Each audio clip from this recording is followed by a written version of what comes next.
Thank you for joining us. My name is Charles Sine. I'm the CEO of Anti-Fragility Health. Welcome to our weekly Saturday workshops.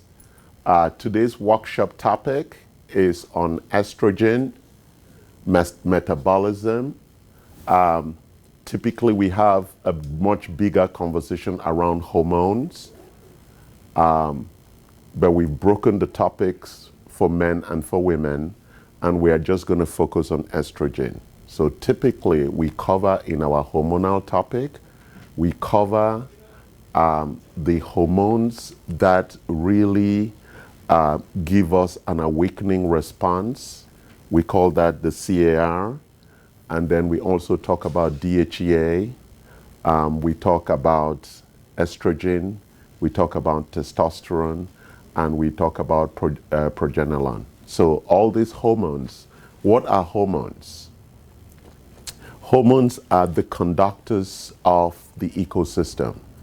The way God architected the body was that hormones provide the conducting signals across the whole body.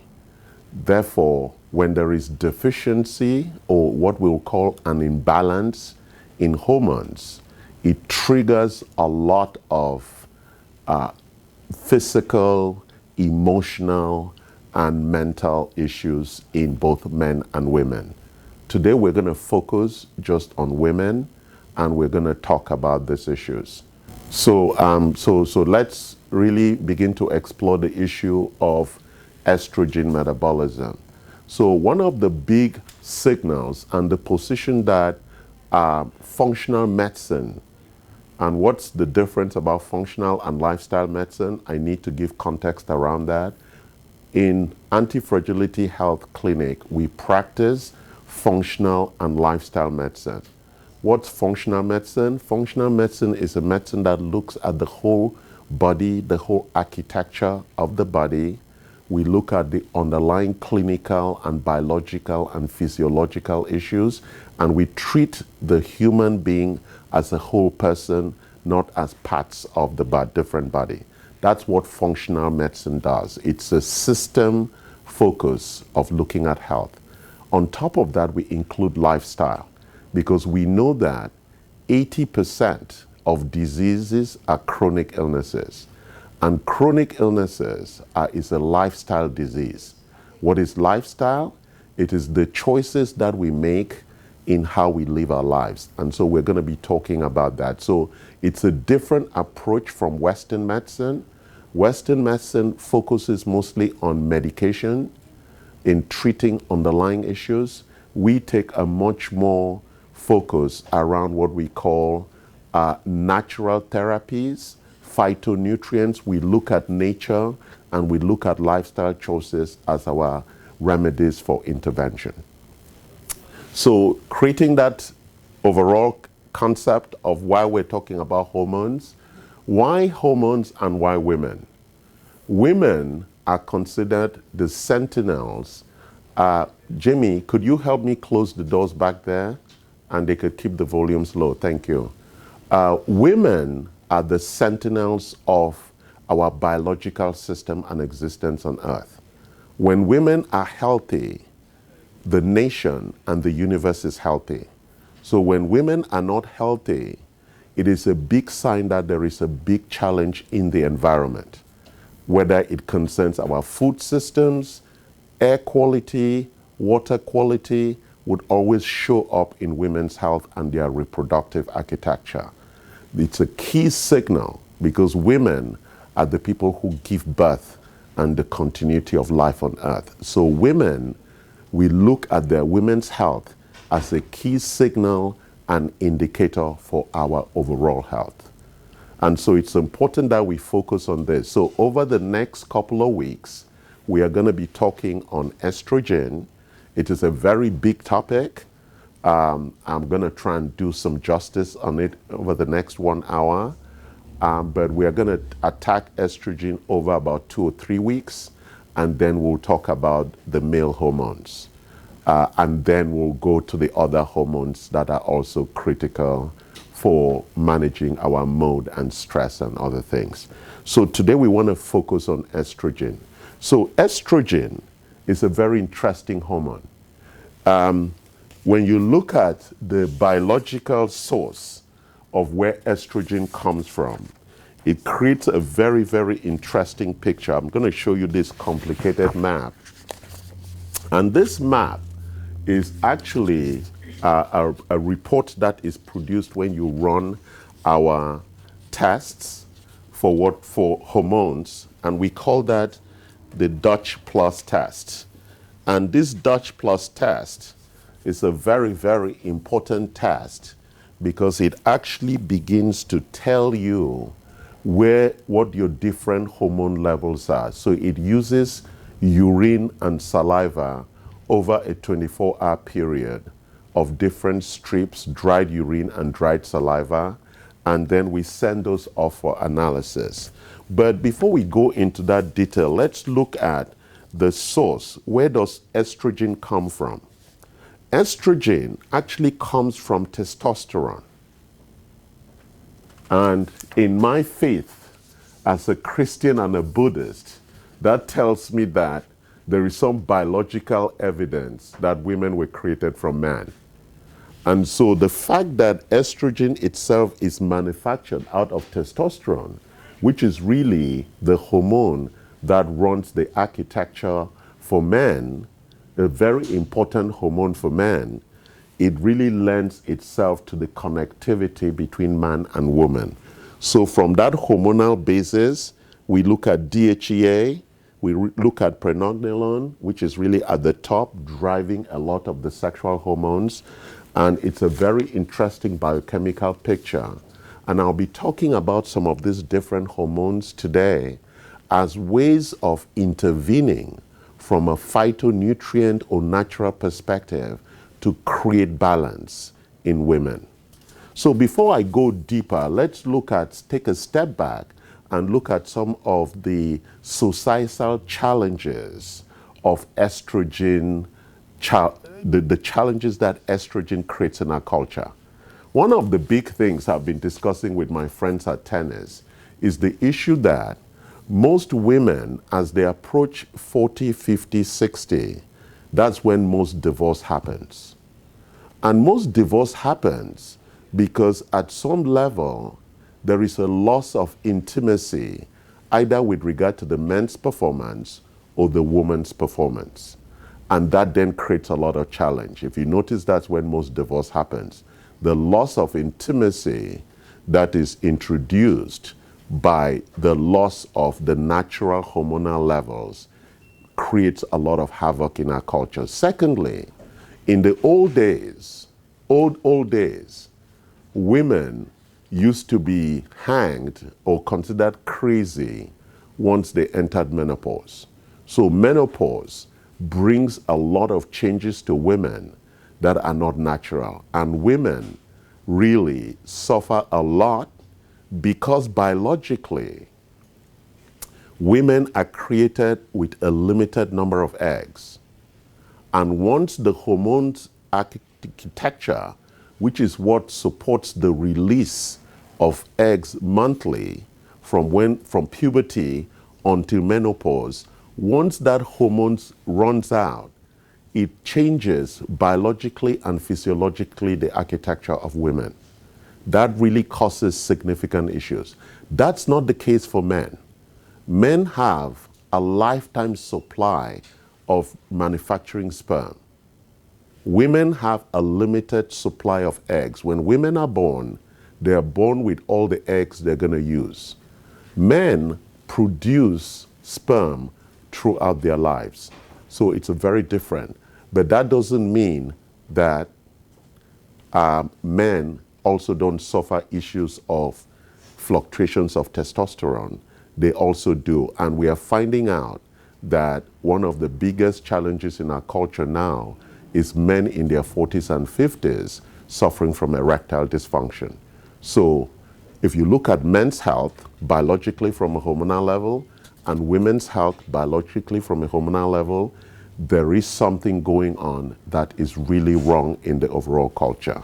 And so it is a very important topic for everybody to take a step back and actually begin to understand what's actually going on so that we can intervene. So one of the big challenges is that even young girls, when we look at some of the data, we begin to find out that even very young women, reproductive women, suffer from severe pain monthly during their period, what we call primary dysmenorrhea, significant pain. Also, there's a lot of issues with endometriosis, uterine fibroids, and cysts. A lot of women are suffering from these secondary issues that are all hormonally driven. So there are real significant disorders emerging from these shifting hormones. And then there are a lot of women who actually have a lot of tension and emotional challenges, including depression and irritation, even before their menstrual periods, and lots of cramps and issues around that, and also just lots of anxiety with the whole reproductive cycle. Unfortunately, also, with the freedom that women have achieved in life, there was the introduction of birth control. And a lot of the birth control pills have come in and caused disturbances in the cycle of women's lives in terms of introducing these new chemicals into the system, plus a lot of other things, including estrogen from other sources. So there's estrogen that's coming from plants. We call those xenoestrogens.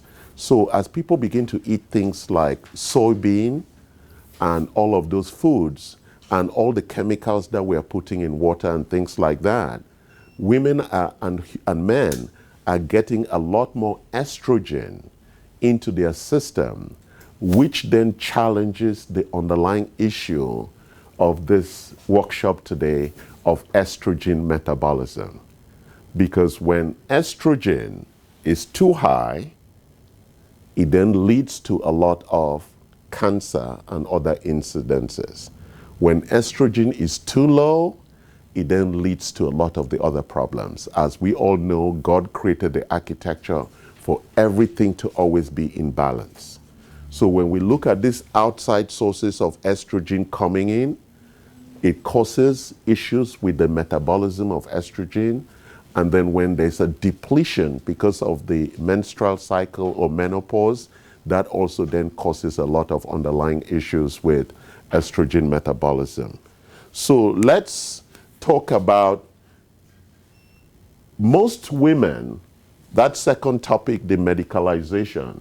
Most women, Western medicine, since Western medicine does not really understand prevention and wellness, Western medicine has always been focused on people being sick. And this is not a critique. So let's go back to the foundations of Western medicine. The foundation of Western medicine comes from curing infections. And so we used antibiotics and other things to manage infections. Why? We lived in an environment where there was a lot of bacteria and viruses. And therefore, most of what killed us was what we called communicable diseases. So 50, 60, 70 years ago, most people died from communicable diseases. And the interventions for communicable diseases is things that allow us to then get rid of bacteria or viruses. And you know, we are now in a viral infection, and we are challenged by that because it is an underlying biology that we don't understand. Because you cannot actually kill a virus because the virus is not alive. It is only alive when it enters your cell. When it's outside, it's just stable. It's just an mRNA. It's a protein. It only becomes alive when it actually enters your body and finds a cell to grow.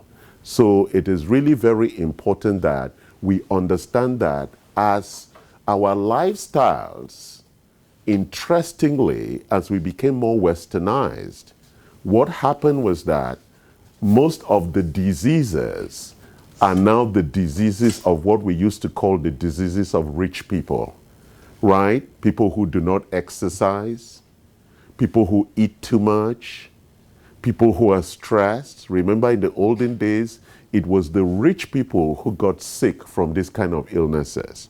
Now we have all become rich and lazy, and we don't eat the right things, and we like sugar, and we are stressed because we want to compete with our neighbors to have the same big house and the same big car. We get divorced. Our children are all really stubborn, and the air quality is bad, the water quality is bad, nobody cooks at home, everybody eats in restaurants. All of that has now created this new architecture where almost 80 to 90% of diseases are what we call non-communicable diseases. And these are chronic illnesses, and they all come from lifestyle. So, and the Western model of medicine has not adapted to treat these illnesses because they come from lifestyle. So when you try to intervene with medication, all you're doing is slowing it down. You cannot, there is no cure for diabetes. There is no cure for cancer. There is no cure for osteoarthritis. The only cure, if you want a cure from chronic illnesses, non-communicable chronic illnesses, is to change your lifestyle. That's the only way you can cure. There is no medication that's going to solve that, because the cause of it, as we've said in other lectures, is actually inflammation and oxidative stress. And where does inflammation and oxidative stress comes from? It comes mostly from our lifestyle choices. And so it's really important that we understand that context and understand why trying to take medications to solve the underlying issues of estrogen and estrogen metabolism will not lead to good outcomes. So we take a very different approach. So what is our approach to women's health? It's like the approach that we have discussed overall. Our key process for addressing women's health starts with diagnosis. So our principal requirement is we need to know the levels of your hormones. And we use Dutch Plus, and as you see, the kit contains 5 dried urine collection devices. It has a resealable plastic bag for completion, and this is a kit that you can complete at home. The second kit has 4 dried urine collection devices and 6 saliva collection bags. Why are we collecting saliva also? Because we want to measure cortisol. But that's going to be another lecture. So when we do hormones, we do all the hormones. We are looking at DHEA, cortisol, and the others. We cannot go into cortisol and DHEA. That's another big topic. So we're going to focus today on estrogen. And when your results come back, it's going to look something like this. It will give us a hormone testing summary, and it gives us indications on how to read that. At the top here, we're going to look at the adrenal hormones, and it shows the different levels for the adrenal hormones, cortisol, DHEA.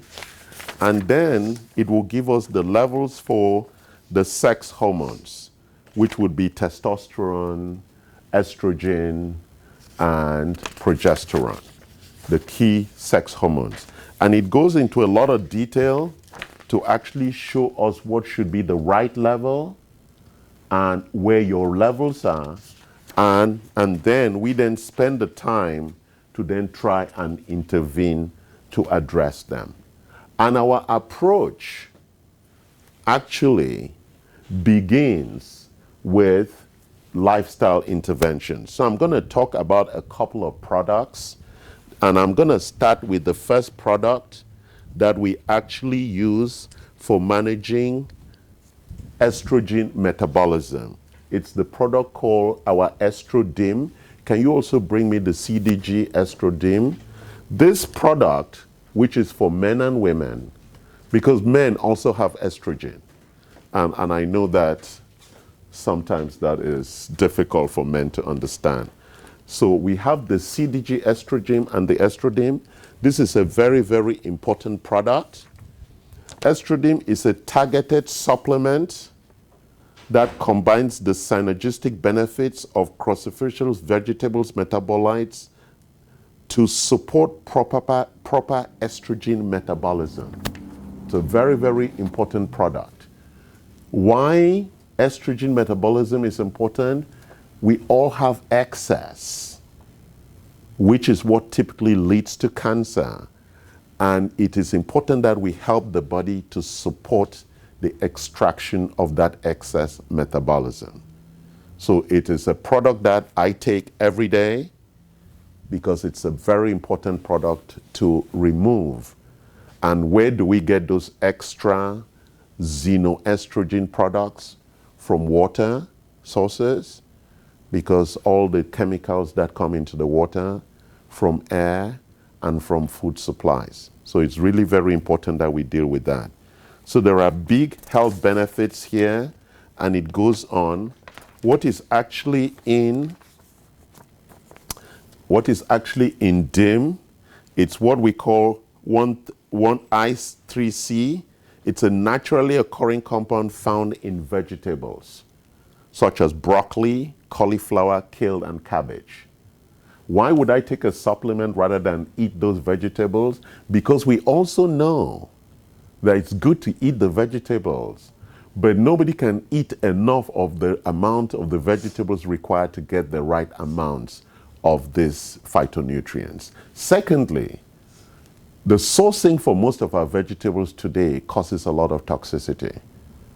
So when patients come here who says, oh, I eat well, when we run their toxicity analysis, we find out that even our vegetables contain a lot of toxicity. It also contains DIM, which is really the most important phytonutrient in there. It's a phytonutrient and plant indole also found in vegetables with potential for enhancing proliferation of healthy cells and cellular activities. So DIM is a very important contribution. So we have the I3C and DIM in that product. It is a very critical, and we've included vitamin E there as part of that product. So this product, either the Estrogen or the CDG just gives you a better absorption and management of DIM. One other product that we also address in our approach is the key hormone that is at the beginning of the hormone architecture. So when you look at the chart for the hormone architecture, it starts with Prenognalone. That is the critical hormone. And in any hormone therapy, that is a critical component that is required. And what is Prenognalone? So let's look at that. I have the sheet here. It promotes normal hormonal balance. It helps maintain healthy memory and cognitive. It supports mood. So let's look at Prenognalone plays a key role in hormonal balance as a key precursor, as I showed you, to cortisol, DHEA, and progesterone. Progesterone is the critical one from a sex hormone perspective, but this is a precursor. What is a precursor? It is the thing that is required before, right? Because if you want to make fish soup, you need fish as a precursor to fish soup. So this is a precursor to progesterone. Progesterone is one of the critical components of the 3 sex hormones. So let's just think about the 3 sex hormones again: estrogen, testosterone, and progesterone. Those are the 3 critical sex hormones. And so when we measure them, we get the results, and the results will show us here because estrogen is also very complicated. It comes in what we call estrone, which is the E1, estradiol, which is the E2, and estrol, which is the E3. And they all have to be in balance. Sorry, God made it. I didn't make it. It's a complex architecture. So, and in the measurement, we then begin to look at the balancing. And that is why women are so complicated. This is a very complicated balancing act. So when women feel crazy, as we would call them, irritable, pissed off, challenging, it is all to do with these hormones, right? And for people who are married, they understand this very clearly, that most times men cannot understand women. It's because we don't understand estrogen and the impact that estrogen has on women's brain. But there must have been something God knew in giving them this complicated architecture to ensure that they become the sentinels of our civilization. So it is a very important issue that we address there. So let's look at what causes hormonal imbalances. What is really at the source of causing hormonal imbalances? We look at a couple of factors when we want to address that. One of the big issues is diet. And so when we look at some of the diet challenges for women, so let me just look at what are the causes of hormonal imbalance. Diet is number one. Most of us in Western culture eat what we like. We don't eat what we need. That's what has happened in Western civilization. We had choice. I remember growing up in the village with my grandmother. She made food, and she made food based on season. What was growing in the backyard and what was in season, and that's what we ate. And that is the way God made us to eat, by season, based on where you're located. But when we discovered electricity and refrigeration and microwave, we started eating whenever we want, whatever we want, however we want it. Really complicated. We cannot point to one thing, but it is a series of changes that we have made that has caused a lot of the problem, especially the refining of food. Think about rice. In the old days, you harvest rice and you remove the husk and you boil it. That part of that husk on top of the rice was very good for us. Now, most of the rice we eat is cleaned rice that doesn't have the husk, and therefore, most of it is sugar. And so a bowl of rice is almost 12 tablespoons of sugar. That's really one of the biggest. And rice, or carbohydrates, in every culture was the mainstay for survival. Why? Because we worked on the farm and we worked all day, but now I'm sitting at the computer all day. So it is very challenging. So if you eat one bowl of rice, it requires you to work out in the farm for like 4 hours. But now we drive to the front of the grocery store and walk a couple of steps and say, I had a tiring day, right? Compared to my grandfather who was at the farm from 5 a.m. till 1 p.m. every day. The second things is that when people don't eat a balanced diet of the key micronutrients, fats, proteins, carbohydrates, fiber, and hydration, those are the 5 key micronutrients. If you don't eat them in balance every day, plus micronutrients. Micronutrients, we have them in 2 forms for women. This is for women who don't need iron anymore, Prime. That's a sample set of our products. And what does this support? It supports all the health support from a nutrient perspective, plus bone density support, bone remodeling support, and cardiovascular health support, immune system health support, and general wellness support. So, micronutrients are critical as part of this dietary support because we don't eat well enough. And I can also show you, bring me the information of our RDA. Vincent, there's one RDA copy there. Bring the RDA. The RDA is the required daily allowance for supplements, for nutrients that we should have every day. So can you give them copies? So let us look at the vitamins and nutrients that we should take every day. I think yes.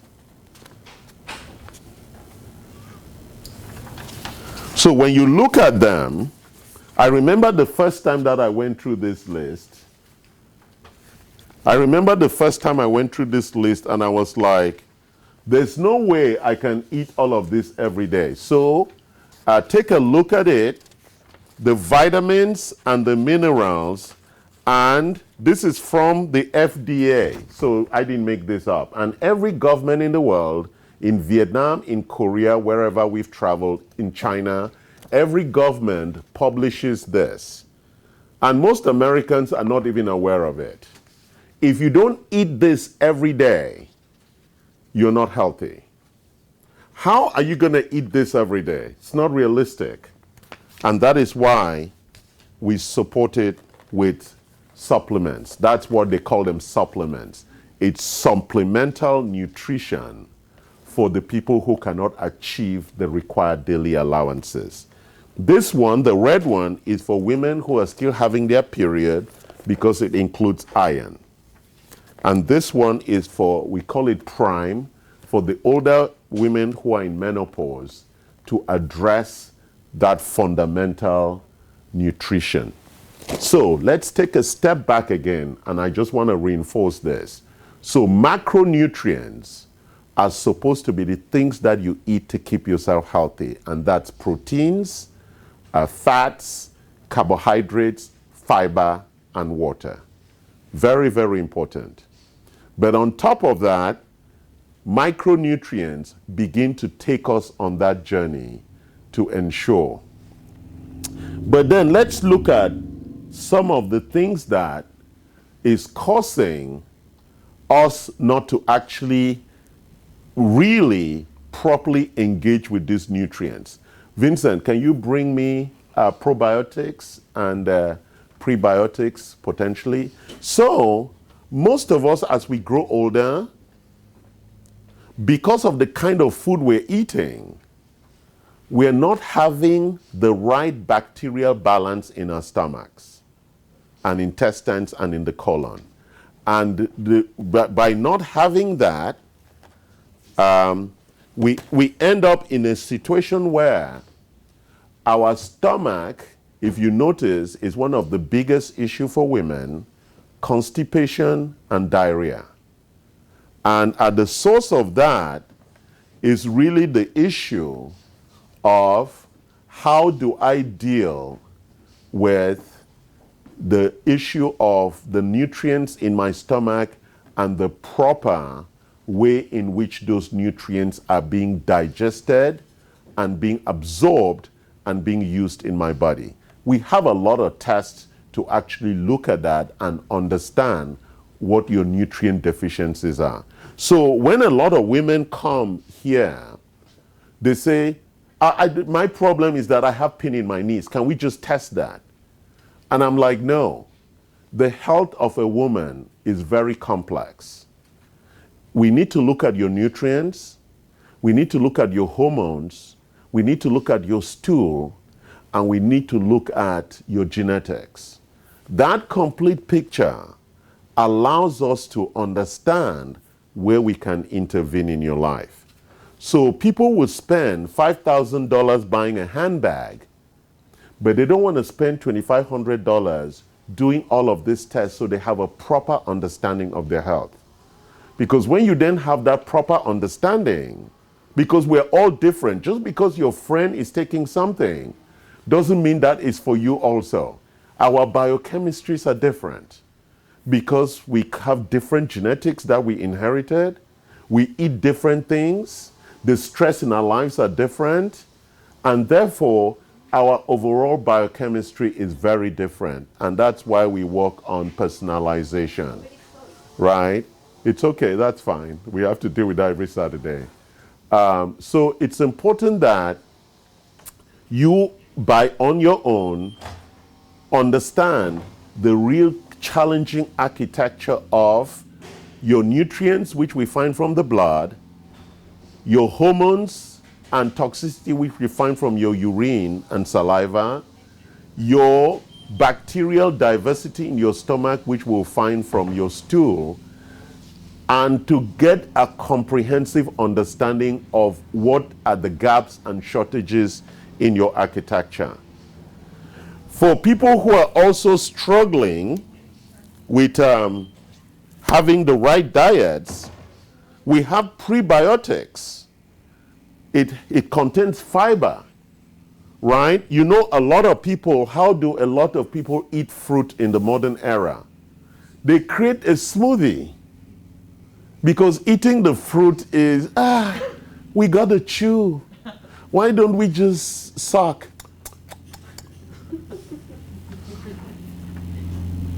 A smoothie, you've crushed all the fiber in the fruit.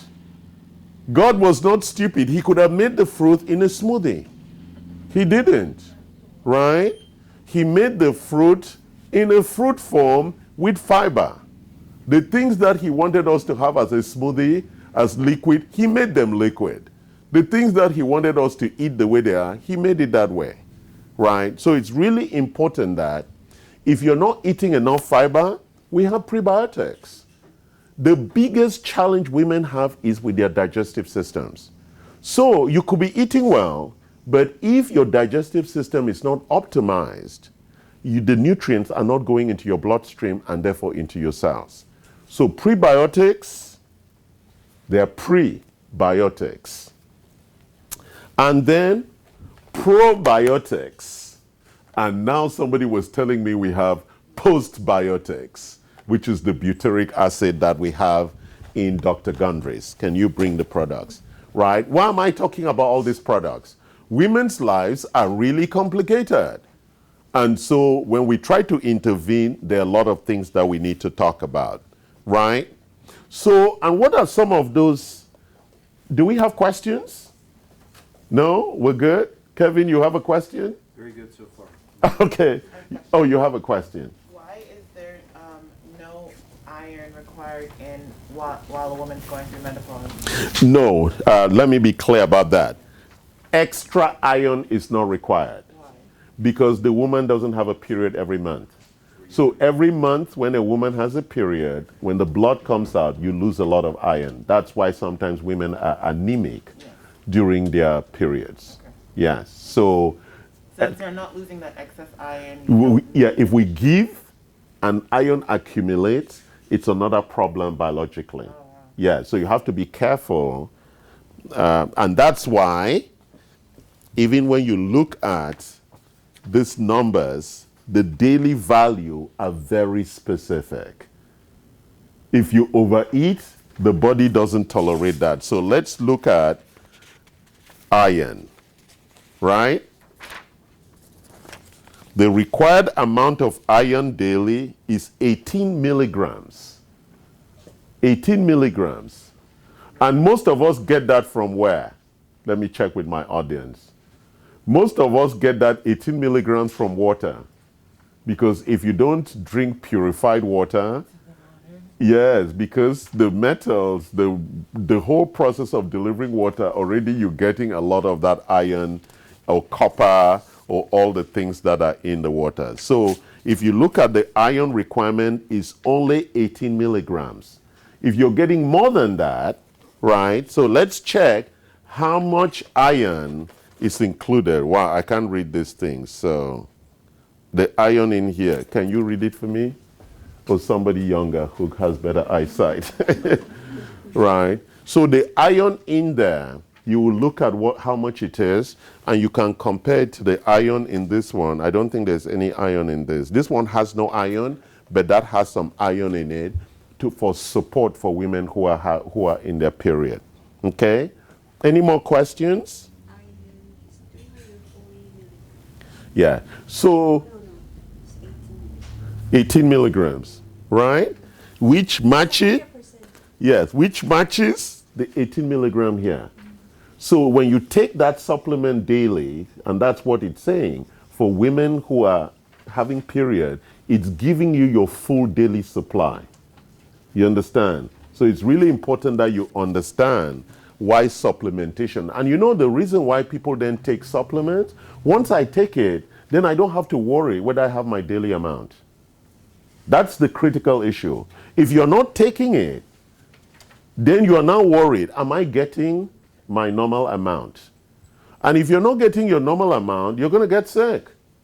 There's no hidden agenda about it. There's no forgiveness.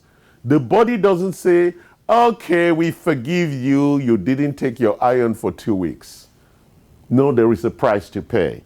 And so it's very important. So let's look at some of the common symptoms that women have when they have hormonal imbalance. Monthly weight fluctuation, swelling, puffiness, and water retention, feeling bloated, headaches, mood swings, tender enlarged breasts, depression, feeling unable to cope with ordinary demands, backache, joint muscle pain, food cravings, sugar or salt, irregular cycles, heavy bleeding, light bleeding. You know, so when you're married and your wife keeps saying, I don't want to have sex because I have a problem, you think, stop complaining. Infertility, use of birth control pills, migraines, it goes on, hot flashes, especially menopausal women, lots of problems. So in the olden days, we killed them because they were such troublesome. Now we have nutrients for them because we know why they're crazy. Isn't that amazing? So one of the good ones that young girls should use is what we call balance. What is balance? Balance addresses the need for healthy hormone levels with a robust natural formula that helps maintain a healthy menstrual cycle, as well as healthy progesterone to estrogen balance and optimal prolactin levels. I'm not going to go into the details. So women who are still having periods, for young girls, this is a very important supplement. So it creates that right balance. There's a price to pay for taking birth control. Birth control pills is an abnormal intervention into the hormonal architecture. It's synthetic. So it's abnormal. That's not what God created. God gave us some very good things like abstention, like not having sex, like waiting until you get married. It's not religious. It was a good way to make us be good people. But no, we want to have sex all the time. So we created Viagra, birth control, so we can have freedom. Free at last, as the big Luther King said. Free at last, we have birth control. Birth control came with big problems because it causes a lot of long-term impact on the woman's hormonal system, and that's why breast cancer, uterine cancer is on the rise. So when you have young children, like my daughter, I make sure that she understood that it's very important, and then she argues with me about abortion and other things. That's another conversation. But birth control, God gave us natural things with birth control. For 14 days, you can have sex. For the rest of the 10 days, you cannot. Because for the 4 days, you are having your period. Right? But that is not good enough. We want it all. Why can't I have sex for 24 days? Right? You see the challenge? And then we have long-term impacts to our system. So what are some of the causes again? We were talking about diet. So a lot of antibiotics. Doctors prescribe women a lot of antibiotics for stomach, for UTI, for a lot of issues. And those cause hormonal imbalances. And the way our beef and chicken is grown, there's a lot of antibiotics in it. So when you take all of that, it disturbs your hormonal system.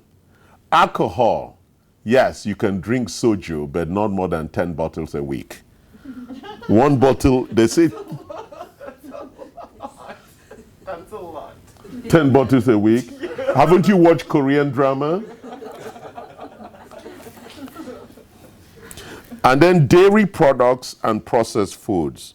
So alcohol interferes with estrogen detoxification, right? Increasing estradiol levels and the risk of breast cancer.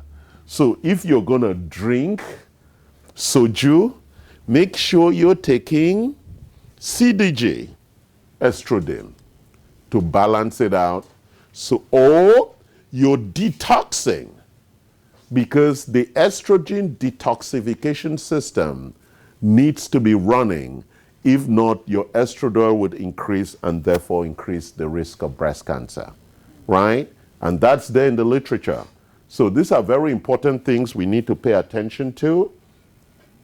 So let me begin to get to the end. So I've spoken to you about, I'll just finish with some of the nutritional approaches. You need to use filtered water, because filtered water eliminates, so we have these big filters, and we use the Korean one from Koei.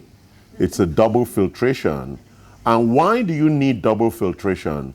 To remove the xenoestrogens from the water system. It's really critical that you only drink double filtered water. What are xenoestrogens? Xenoestrogens are the estrogens that come from our food supply system. Yeah, like tofu and things like that. All right. You also need to use a lot of garlic. Garlic is really important, and sulfur, because of the detox. It helps with the detox pathways. You need to take more omega-3s. That's why typically in this, when we give women that, we give them extra omega. Actually, you can never take too much fish oil. Fish oil is like the solution to life. You must be taking a lot of fish oil. And because you cannot eat, and I know, some of you say, I get my supplements from Costco. So this is a pack of 120 soft gels of premium fish oil, right? And for people who are vegetarians, we have the option of cold pressed flaxseed oil. So if you're vegetarian, this is for you, and it's $25 because it's from plants, so it's cheaper. But here we had to go to Alaska and squeeze out some fish. So some people go to Costco and buy fish oil for $5. That must have come from rotten fish, if it's that cheap. But obviously, you don't carry a cheap handbag. So you should also buy an expensive fish oil. It's really critical, and this is one of our best-selling items because of the impact on estrogen. So it's important that you take good fish oil or flax seeds, and that you really reduce the amount of carbohydrates you eat so that you can actually have a higher phytonutrient architecture. So we've spoken about multivitamins, we've spoken about folate and B12 and why that is critical. We've spoken about testing. So let's talk about how we intervene overall to address these underlying issues of estrogen metabolism and the underlying hormonal imbalances. We have developed a strategy around 4 things. Number 1, testing. You must test to find where your levels are, to find why you are crazy the way you are crazy, men and women, because we're all crazy. Sometimes I don't know why I'm irritated, right? So if you're an irritable person or you're depressed, you need to find out what's going on. Why? I used to be a nice guy, now I'm irritable. Or your wife or your partner says, why are you so irritating? If you've got that feedback, then you need to go check and do the testing, right? And our testing addresses that. Not only for old people, young people also need to do it because these days they are crazy earlier. So it's important that they also do the testing. So that was number 1. Yes, go ahead. How often do you recommend testing? We recommend at least once a year. Yes, because you're doing the corrections. But if the conditions persist, you want to do like every 3 months or every 6 months to see what's actually going on. For example, people who have deficiencies in testosterone or they are showing aspects of imbalances, then you want to test more often to see whether the interventions are actually working, right? For example, women who do not want to take hormone replacement therapy, we have this new Estro Vera, is the estrogen that is from plants. It's a plant-derived menopausal hot flash relief estrogen. This estrogen is a very critical new product. You know, and next week we're really going to address that. There's been a lot of debate about estrogen and cancer and whether women can take extra estrogen. This estrogen is the one that doesn't cause cancer. It is plant-derived, and it is, I think, the E3. That's not estrogen, it's just the Yeah, it's the herbs that stimulates, yes, the manufacture of the good estrogen. Okay, so Estro Vera is very important as supplement for people who need that help. So the second thing, the lifestyle. So after you've done testing, we want to intervene by looking at your lifestyle. So most women suffer from sleep problems. So if you're not sleeping well, it's going to compound the issues. So you want to address sleep. And we have a lot of natural sleep support, which I also take to ensure that you get 8 hours of sleep. Everybody must sleep at least 8 hours. If you cannot sleep 8 hours, you need to address that before you even start addressing the other issues. So if you're awake 2 a.m., 3 a.m., and you cannot sleep, there is a big hormonal problem going on that needs to be addressed. So you start by addressing the sleep and then address the underlying. So that's hormones. That is sleep. We've spoke exercise. Most women who get on our machine and we measure have problems with exercise. Most women do not exercise. There is no excuse for not exercising. Exercise is a critical requirement to allow our body to detoxify and to metabolize all the things it needs to do, including estrogen. So exercise, reduction of toxicity. We bring in a lot of toxicity whenever we step into our car, into our house, into the food that we eat. There's toxicity everywhere. And so we have the supergallic, which helps with that whole detoxification, the sulfuration cycle of detoxing. Garlic is very good. You should eat a lot of garlic, fresh garlic, and you should put that into a lot of soups or different things or salads that you eat. It's really important.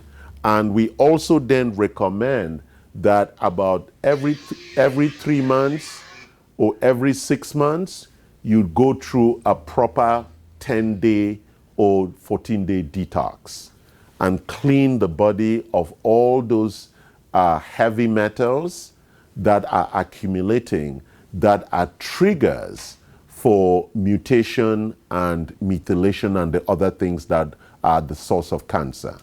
So very important. The last thing on lifestyle is really around stress management, right? That's why a lot of people are doing meditation, they're doing yoga. Yoga is good for exercise and for stress management because at the core of yoga is breathing.